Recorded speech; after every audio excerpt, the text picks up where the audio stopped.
other states to handle VA cases. But the fact that, let's say, the VA says the person is 100% disabled, Social Security does not have to pay attention to that, because they have a different standard of disability than the VA. They have to give some weight to it, but their Social Security is not bound by what they said.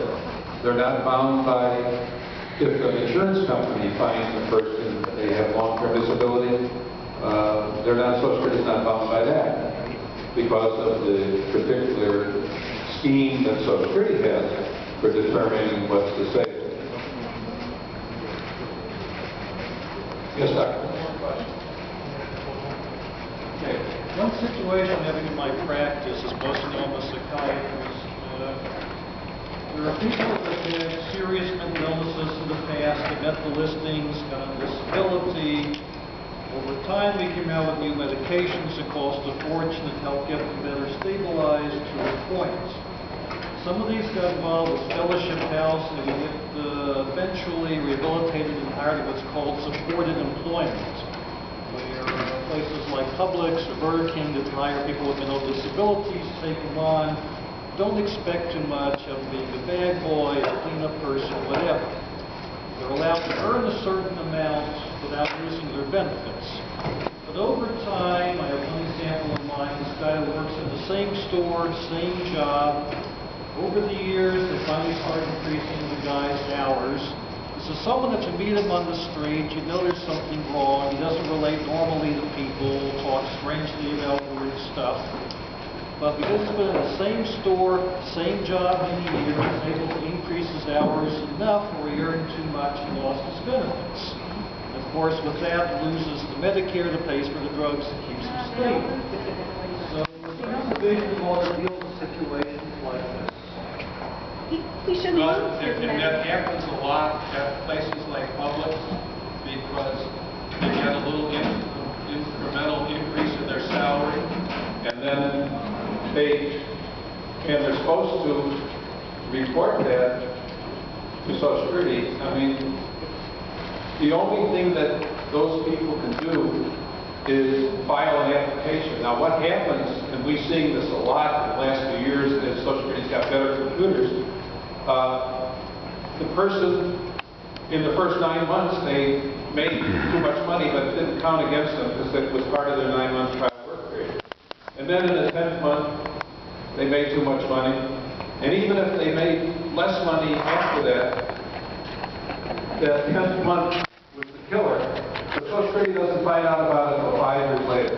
And they write your patient a letter who's been making minimum wage and say, you owe us $48,000 for the 5 years.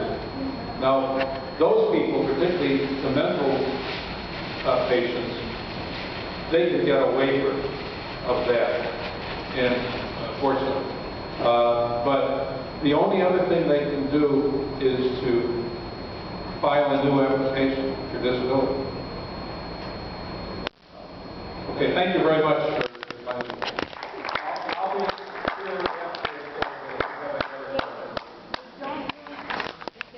here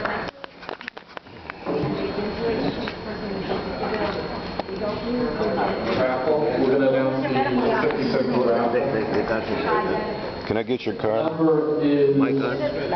Mr. Lieberman's card, yeah. Yeah. Okay. Do you have a card? He has it. Okay.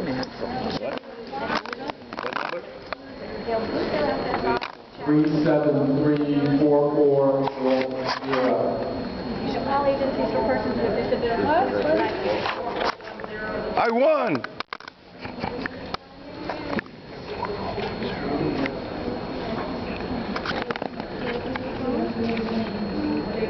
Anyone win? Anybody? Oh, I missed it by 1.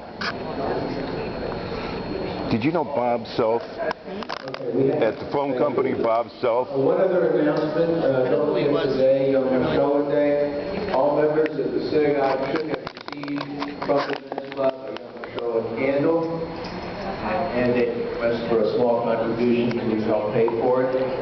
If you can, send that to Lewis. Thank you. Also, Miami Heat basketball. Anybody interested in going to the playoffs, please let us know. Actually, in court, where they get a copy of the Ira transcript, Price will do it. found things that are just not fact. Just wanted to remind everyone, if you'd like to come out Wednesday night, Rose Photos is having their study group. It's 7:30 right here, where we are. Please join us. And also, put on your calendar, the end of the month, USY is having their dinner. It would be great to have the men's club join us and have a nice dinner at the end of the month. Look for it in the mail. What a delicious breakfast. Let's have a round of applause for the cook. This afternoon at the JCC, there's going to be a panel discussion about Yom HaShoah. Today is Yom HaShoah, Day of Remembrance, the Holocaust remembrance. Come and hear Bob Kunst and other people talk about the Holocaust. And finally, for our Mother's Day meeting, I've contacted Miriam Klein-Kasanoff, who's Director of Holocaust Education with the Miami-Dade County Public Schools. And I'm waiting to hear back from her. I think she's going to come and talk to us about women Holocaust educators and women of the Shoah. So today, close your eyes and light that candle and think about the 6 million who were murdered by the Nazi butchers and say a prayer, and that's all for today. Thank you.